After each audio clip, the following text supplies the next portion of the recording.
Hello guys, welcome to another video. And in this one I wanted to discuss where exactly you can find your offensive character stats in Path of Exile 2, as I've had a bunch of comments on my character sheet video of people asking things like, where can I view my accuracy, or the types of damage I'm dealing, where is my critical strike chance, and lots of other things like this. And that's because the stats that are listed in the character sheet are only defensive or miscellaneous stats.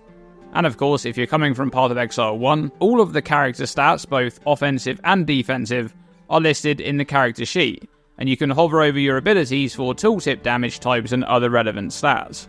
But that's not the case in PoE2, so where are those stats now?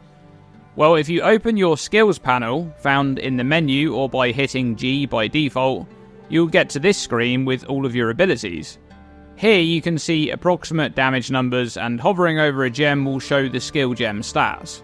But over here on the right of the damage counter, there's a little arrow you can click for each ability, and that opens a pop-out with all of the offensive stats of that particular ability.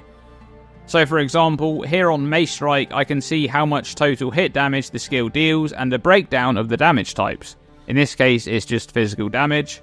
Then further down there's the main hand accuracy rating total and the estimated hit chance when hitting a monster with an average evasion rating at this character level.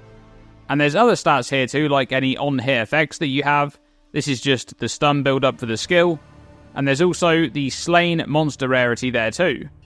Now down at the bottom of this pop out you can also select the always use without moving option like you could in PoE1 too. So let's look at another skill to show just how much detail this pop-out has though.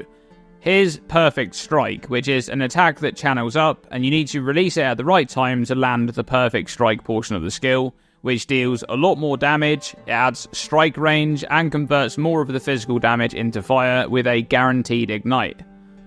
In this panel you can see there's two tabs now, one for a normal hit with the skill, and one for the Perfect Strike if you time it correctly.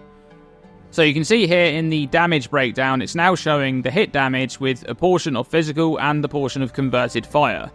The ignite duration here is 8 seconds because we're using Eternal Flame support, which provides 100% increased duration of ignite. And all of the damage here that's listed at the top includes any added damage that you have coming from support gems or elsewhere, such as this Fire Infusion support. At the bottom of the panel, there's an additional option here that allows you to choose which weapon set is used when you use that ability. For example, you could have a two-handed mace that has a lot of damage in your weapon swap for use with Perfect Strike. You could then tick this option to make it so that whenever you use Perfect Strike, you'll automatically switch to that weapon before using it. That's going to be useful, for example, if you stagger a boss, you can then automatically switch to that two-hander to use Perfect Strike, as you'll have the time then to wind it up and land the Perfect Strike for a lot of damage. Anyway, that's pretty much it for this one. I just wanted to show where you can find all of that information, as many people have been asking about it, and there's actually a ton of info in there for each ability. It's going to be really useful to be able to actually go into an ability and see what that particular skill does. Thanks for watching this video, and as always, stay tuned and stay safe.